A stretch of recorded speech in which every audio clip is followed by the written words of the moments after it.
Juanita, what are you making for us? So this is a nod to my mum's childhood as well as my own. So she grew up in Malta with 7 brothers and sisters. And during the summer, they used to go to the beach every day to catch octopus and crab. And when we were growing up and we'd have picnics and go crabbing ourselves, Mum would pack a very basic picnic of bread, olive oil and tomato sandwiches. So I thought it would be quite interesting to try and take those humble ingredients and try and make them a bit more restaurant-y. You've got an idea of how this dish is going to look at the end, have you? I've drawn a picture, yeah. We've got compressed tomato with horseradish and crab. She's making a crisp bread from rye, a crab tuile, and then she's serving the whole lot with olive oil encased in a capsule. Is it actually going to result in something we want to eat? I worry I'm trying to be a bit too wacky. But it's too late now to change it.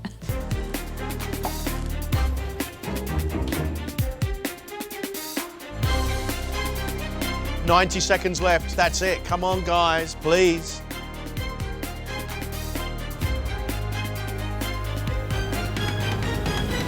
That's it. Stop. Well done. Well done.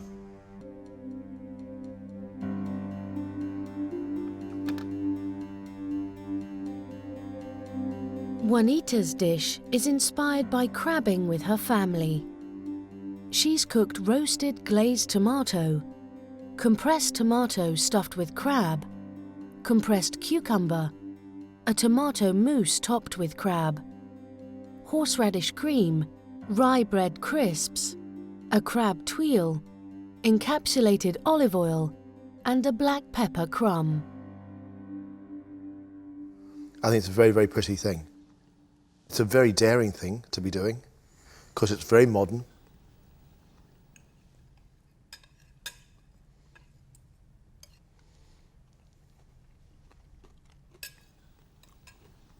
It's delicious. Really delicious. Every time you think you've got the dish in your head and it's all worked out and there's crab and there's tomato and there's pepper and there's bread, there's something else like a bit of sweet, salty cucumber, which tastes like the sea. For me, it's a delicious, addictive, lovely, lovely thing. I think you're a genius. I've never had so many different and concentrated flavours of tomato with crab as a background and then pepper, I think is quite extraordinary. I think you can only eat food like this at some extraordinary kitchens around the world. I think that is absolutely genius. Congratulations. Cheers, thank you very much. Thanks.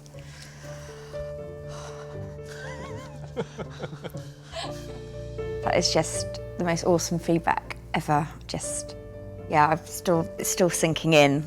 I feel a bit dizzy. I chose this dish because it's based on where I grew up. My grandmother in Portugal, we used to have quite a lot of prawns and shellfish wrapped in really fine crepes and then covered in a bechamel sauce. It's based on that dish. So I'm making a prawn and crab lasagna, which is like a prawn mousse. And then I'm doing little pastéis de gambas, which are little deep-fried prawns in a bechamel sauce and then breadcrumbed. Fabulous. Fabulous. Who's tried this dish? Mum. Poor Mum. She gets to try everything. And what did Mum say? She loved it, actually. She loved it. She thought it was quite authentic because it's traditional, but it's got a new twist on it. A classic Portuguese croquette should be crispy on the outside and creamy on the inside, but still taste the prawns. This lasagna is really interesting. We've got 3 layers of pasta and this mousse made from prawns and crab. I hope it's not too dense. It's an intriguing combination. If she gets it right, it could be absolutely delicious. 6 minutes left. Just 6 minutes. Come on. That's custard, which is now lumpy. And yeah, it's curdled, isn't it? What are you going to do? You've got 6 minutes. Start again.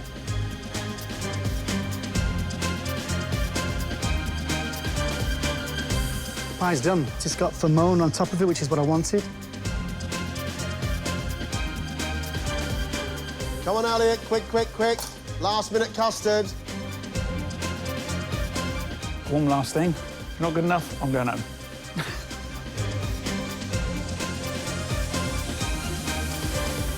That's it, stop. Stop.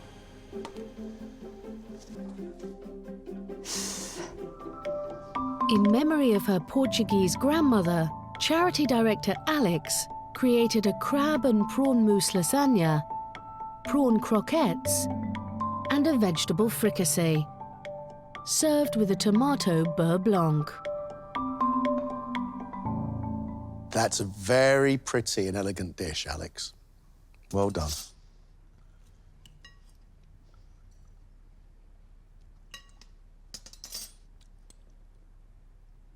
Your mousse is sweet, natural sweetness of that shellfish. There's a hint of chili in there as well. But that beurre blanc, the butter sauce, makes everything really rich. It's delicious. That's the sort of food we're looking for. That's really fantastic. The croquettes are crispy on the outside. They're soft in the middle, rich with bechamel. Beurre blanc is a revelation. I am really blown away. It's great. Good job. That was so amazing. That was so amazing. I can't believe it. So chuffed. Milk and honey, I mean, it just doesn't give anything away at all. Who knows with that one? That's an exciting one. To be able to have a smooth transition and keep the guests excited all the way through and then finish really high up on a dessert, it's a huge challenge. You look very calm and organized, Jane. We hope.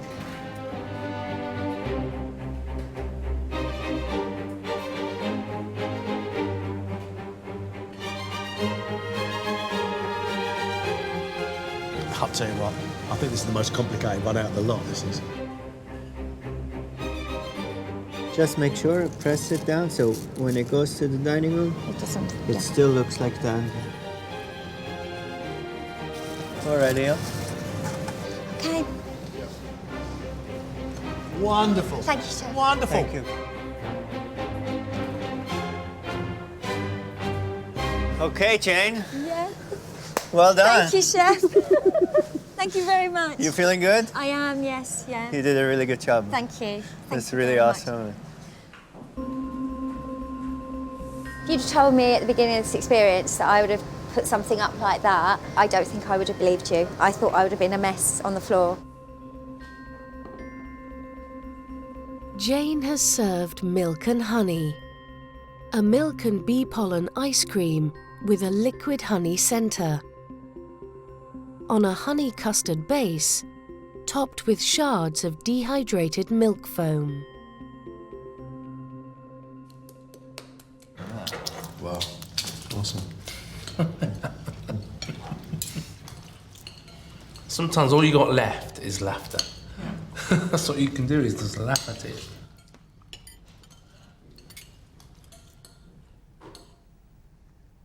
Beautiful honey, it's really aromatic, lots going on in that. And then there's the salt as well, which just gives it another element. There's all these little explosions of flavour in your mouth. Yeah, delicious. It's a hard dish to pull off, to get all the temperatures right, to get all the layers right, to get the fragrances right, and to keep you excited all the way to the end, to the last bite. So she did very well, I think. It's a dessert that once you break into it, it just kind of keeps on giving more and more as you go along. Incredible. And what a finale of 3 brilliant dishes.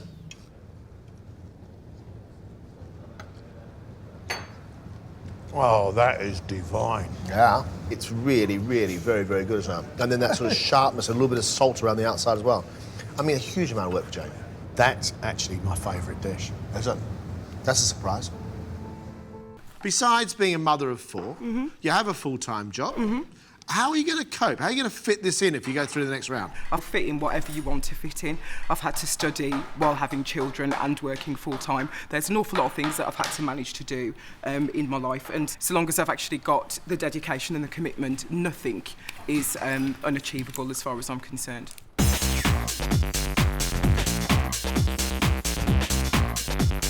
Denise has to deliver flavour today. Prawns and salsa, the salsa's got to have a punch. And we've then got a rum and lime cheesecake.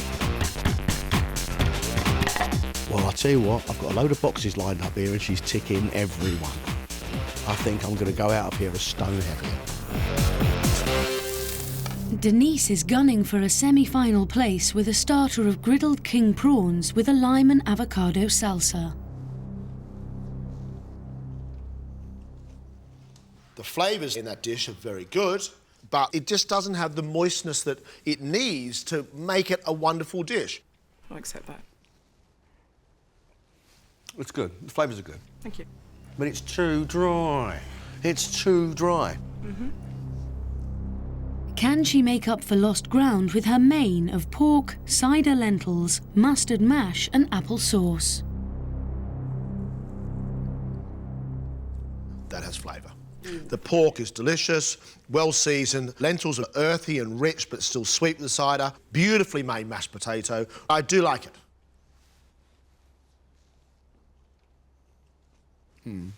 Sweet apple going into wonderful soft pork.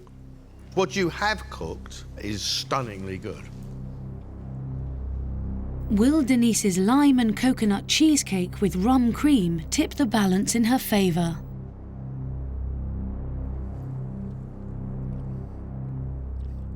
I like the flavours. That lovely coconut.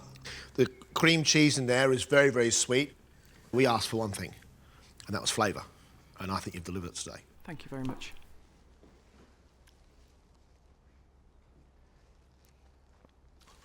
Oh. Cleansing lime, going into deeper coconut, going into a hint of rum. That is the taste of the Caribbean in a cheesecake. Those flavour combinations are simply, simply superb. You've done yourself proud today, haven't you? I'm sure that both of you guys have done things by where you've thought, that's perfect. I want to look at things and think that's perfect as well.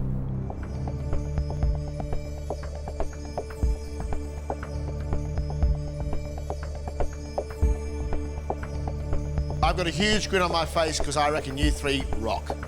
You're great. But we only have one place.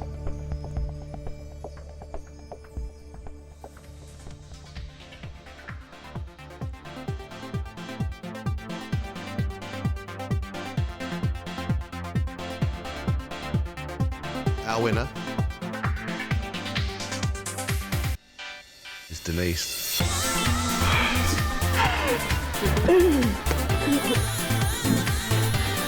Oh my God. Oh my God.